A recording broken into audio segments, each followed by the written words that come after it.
O futuro dos combustíveis renováveis já chegou. Novas tecnologias como diesel verde, biometano e combustível sustentável para a aviação estão em desenvolvimento e devem somar forças com o etanol e o biodiesel para tornar a nossa matriz energética ainda mais limpa. Além dos benefícios para o meio ambiente, essa nova geração de combustíveis verdes traz grandes oportunidades para o setor agropecuário.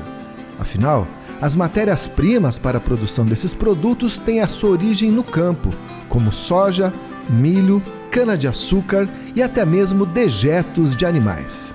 Nesse episódio, conversamos sobre as oportunidades e os entraves para que o Brasil consiga aproveitar essa oportunidade e se converta em uma verdadeira potência mundial na produção de biocombustíveis.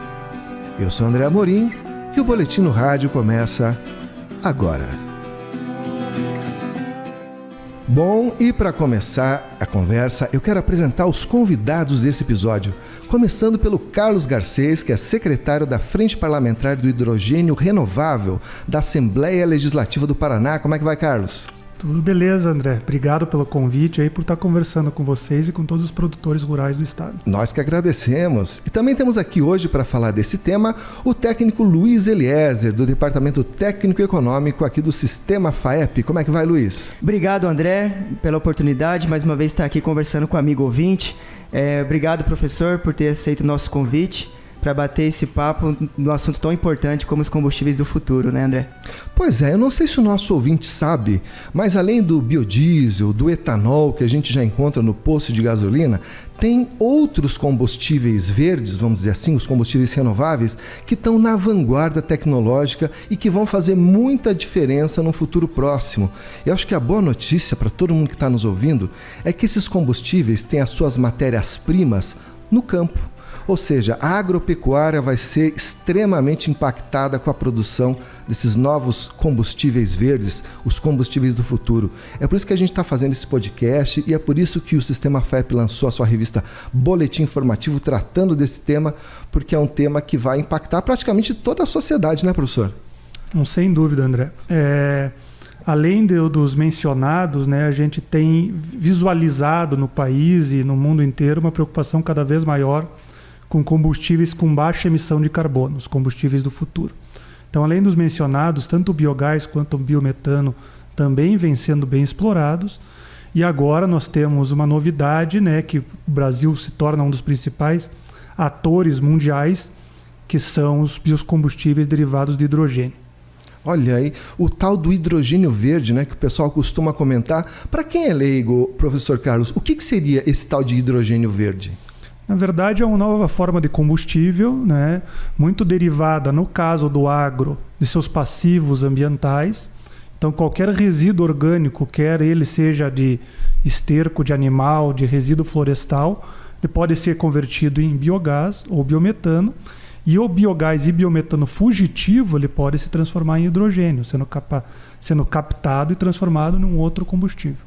Ou seja, eu transformo um combustível em hidrogênio. E daí esse hidrogênio eu vou usar ele para as minhas atividades. Eu posso usar esse hidrogênio, por exemplo, para abastecer um trator ou uma máquina colheitadeira, esse tipo de coisa? Não, na verdade o hidrogênio, você aqui dentro do estado do Paraná, o governo do estado vem olhando para duas alternativas, né?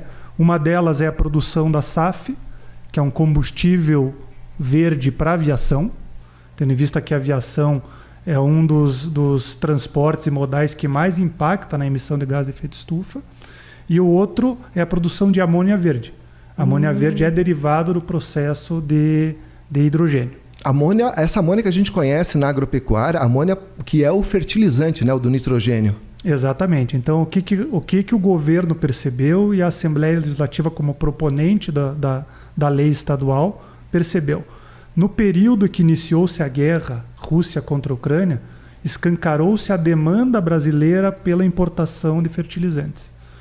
E tendo o Brasil, sobretudo o estado do Paraná, com um agro muito forte, um passivo ambiental grande, criou-se a oportunidade de transformar esse passivo ambiental em um ativo econômico energético, com um rebatimento direto na produção de amônia verde e fertilizante.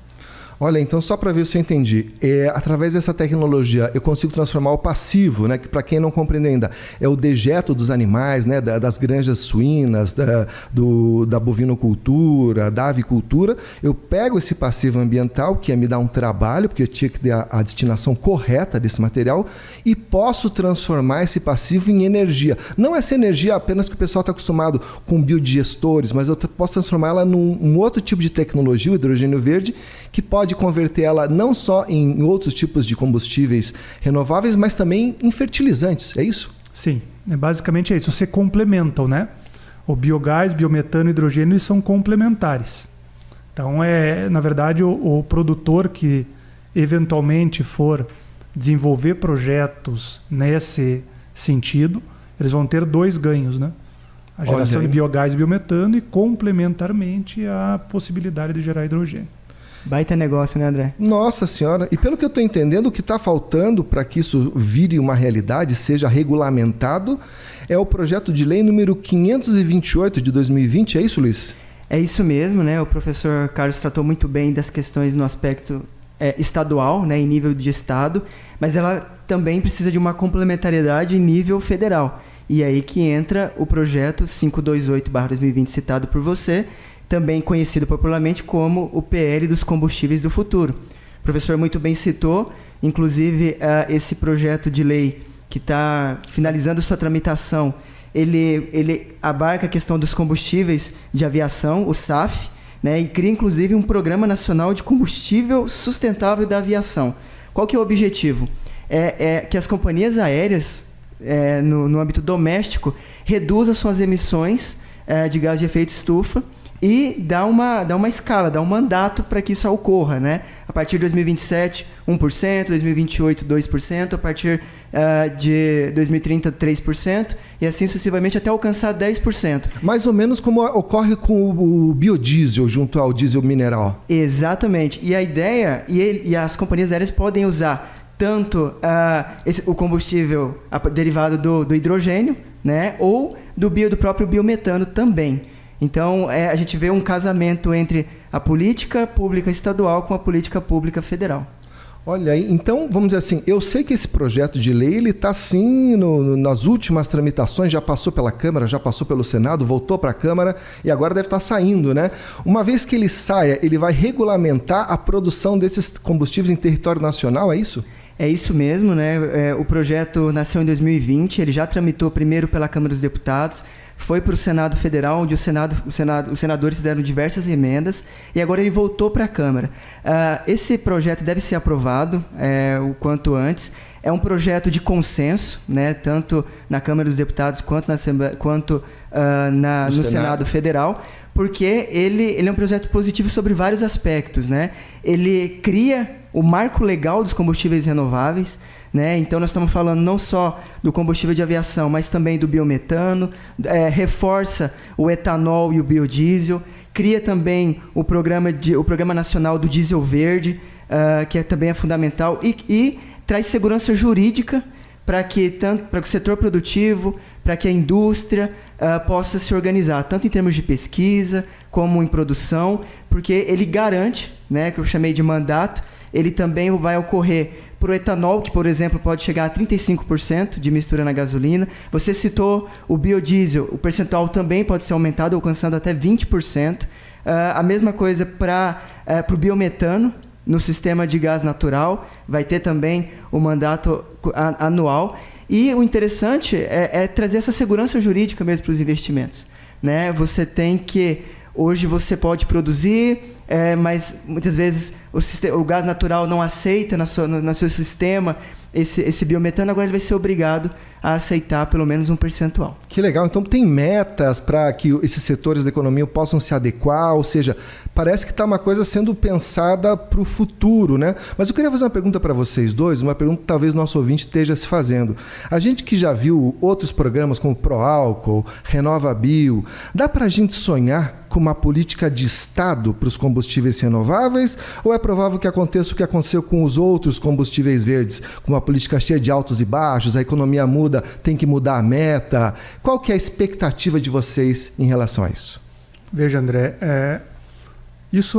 essa estabilização de uma política de Estado focada em combustíveis do futuro, essa é uma pressão, André, que vem do exterior, né?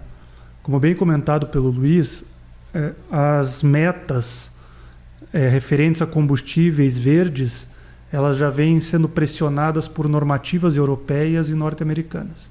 Então eles têm metas de net zero, que é de carbono zero, até 2050. Então toda a pegada de carbono de produtos que eles estão comprando para o mercado interno, para o mercado europeu, vão ter que comprovar a descarbonização e a pegada de carbono zero para que possam entrar no mercado europeu. Então essa pressão por combustíveis do futuro e combustíveis verdes é uma demanda global, não só nacional. Ou seja, é uma questão econômica também para a gente ganhar mercado. Exatamente. Não é só um cenário de ambientalmente correto. É uma questão também mercadológica. O mercado começou a precificar o carbono. O mercado começou a precificar o verde, né, no caso. A precificação verde já é realidade. Olha aí. E o objetivo desse projeto de lei, o 528, né, que está tramitando, pelo que a gente entende, é justamente descarbonizar essa nossa matriz energética, né? Mas qual que é a situação da matriz brasileira hoje, Luiz? Exato. O professor falou muito bem sobre essa pressão internacional que existe, mas é interessante notar também que o Brasil não deve nada para ninguém. Isso porque, André, quando a gente olha para a nossa matriz elétrica, de geração de energia elétrica, ela é mais de 90% limpa. Ela tem 69% de hidráulica, ela tem 15% de eólica, ela tem mais 15% de solar. E quando a gente olha para a nossa matriz energética, que entram os combustíveis, a nossa matriz ela é 47,4% limpa, a matriz energética brasileira. A mundial, para vocês terem uma ideia, amigo ouvinte, é de 15%. 15%. Nós estamos com 47,4%. E esse projeto de lei dos combustíveis do futuro vem para, sem dúvida, expandir esse percentual. E vocês colocaram muito bem a questão de mercado. A expectativa é de mais de 200 bilhões em investimentos por conta desses combustíveis renováveis. Todos eles têm potencial, né, para tornar a nossa matriz energética ainda mais limpa do que esses 47,4% que já dá show no mundo. Isso é muito interessante, né? A gente ganhar mercado pelo conta de estar fazendo bem a nossa lição de casa ambiental, a gente ter um marco regulatório para investimentos. Mas calma lá, e na outra ponta, essas tecnologias podem trazer impacto positivo no preço do combustível para quem usa o frete rodoviário, para quem está aí na lida diária aí, utilizando os combustíveis? Vai ter algum alento nesse sentido? Veja, André, num primeiro momento, muitas dessas tecnologias ainda são caras, não são viáveis economicamente. Entretanto, outras que já são mais aplicadas ao mercado estão consolidadas, né? Tanto é que a gente vê, por exemplo, hoje o preço do etanol é mais baixo do que o preço da gasolina, que é combustível fóssil, né? O etanol é mais ambientalmente amigável. A tendência é que tudo isso se estabilize. Todo o processo tecnológico tem um tempo normal de maturação.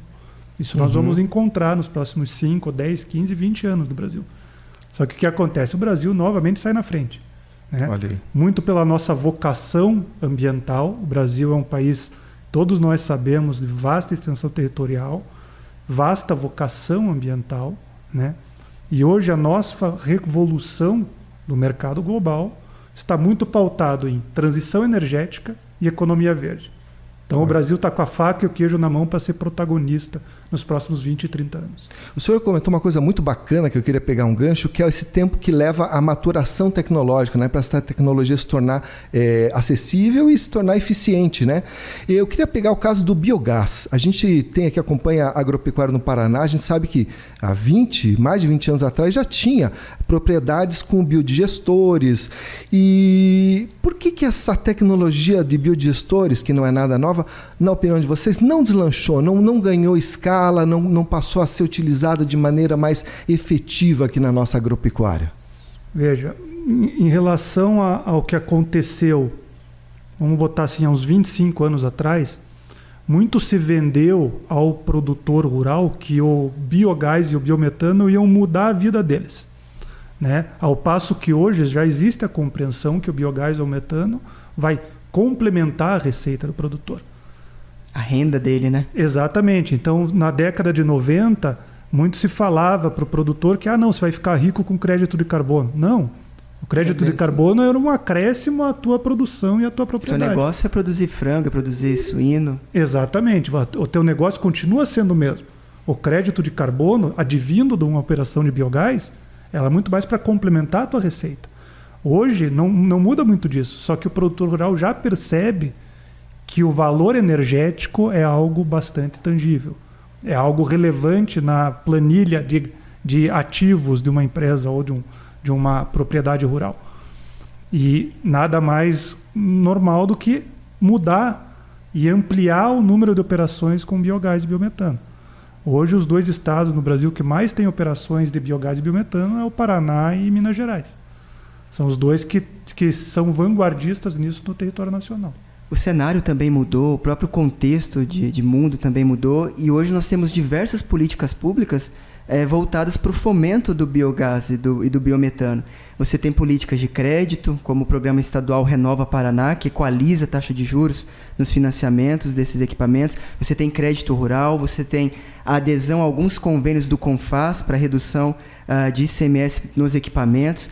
Então, são políticas públicas que nós não tínhamos há 25 anos, como o professor colocou. E hoje tornaram o custo da implantação mais baixo, reduziram esse custo de implantação.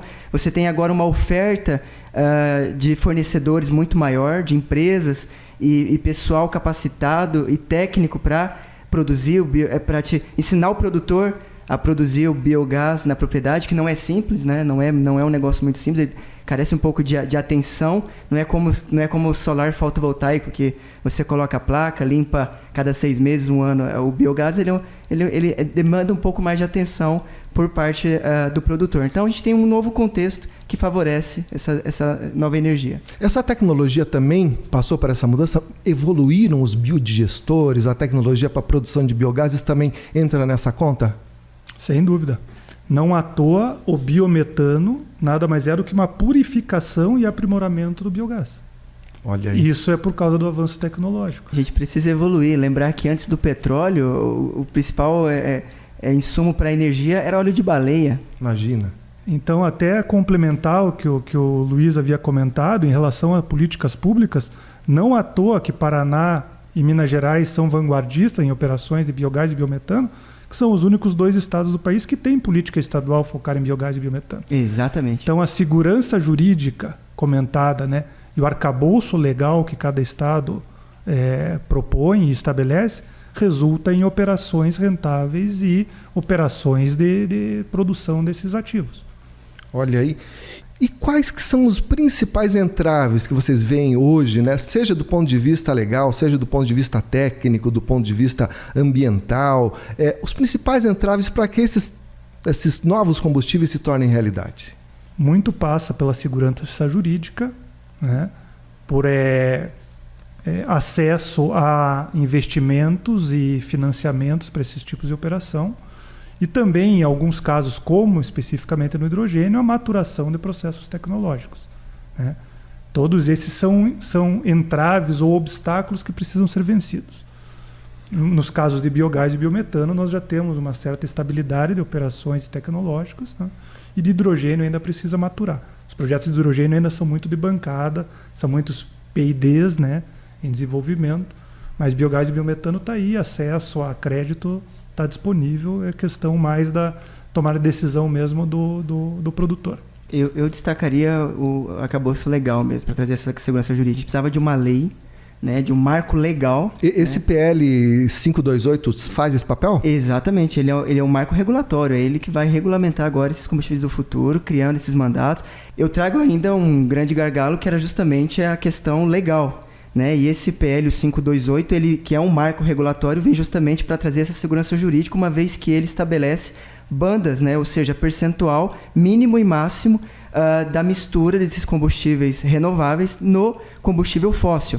E passa para o Conselho Nacional de Política Energética avaliar tecnicamente, né, a segurança de ter um percentual ou outro, a depender dos motores, né, a depender da oferta desses produtos, uma vez que todos eles têm a sua base na agropecuária, né? Eu preciso de oferta de soja, eu preciso de oferta de milho, oferta de cana-de-açúcar, oferta de óleos vegetais, para que a gente tenha a construção e a produção desses biocombustíveis. E a gente já consegue vislumbrar qual que vai ser o impacto da vinda desses novos combustíveis no campo? Qual que vai ser a demanda de soja, de cama de aviário, de milho para fazer etanol? Como que vai o tamanho desse impacto no campo? Com certeza, né? Para você ter uma ideia, no caso da soja, que representa mais de 80% do biodiesel, né, um dos principais insumos, a gente vai ter uma demanda maior por soja, sem dúvida, assim como para o milho, por esse percentual de 35%. Então, a gente espera que tenhamos mais etanol de milho. Tem uma perspectiva bastante positiva, né? A gente está calculando ainda o impacto em termos de área, em termos de produção. Lembrando que o Brasil é um grande produtor e exportador dessas commodities. O Brasil é o maior produtor do mundo de açúcar.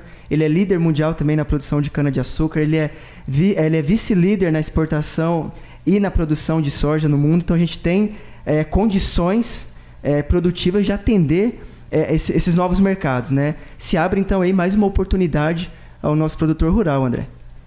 E uma dúvida que não poderia deixar de surgir por aqui, gente. A gente está falando de alimento, né? A gente está falando de soja, está falando de milho, de cana. Isso tudo compete com a alimentação humana, a alimentação animal. Como equacionar isso do ponto de vista da produção energética sem que haja prejuízo para nenhum lado?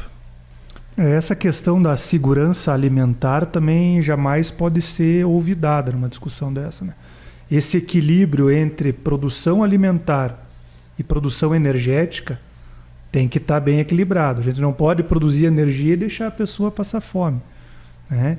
Esse equilíbrio é um grande desafio também e tem que ser pensado através de políticas públicas para se manter um equilíbrio que seja possível de atender as duas demandas. E é aí que entra também, nesse caso específico, o papel, mais uma vez, do Conselho Nacional de Política Energética. Ele é composto por diversos ministérios, inclusive o Ministério da Economia, o MAPA, né, também participa desse conselho, justamente para discutir, olha, eu tenho um percentual mínimo, um percentual máximo, em função das questões de oferta e demanda.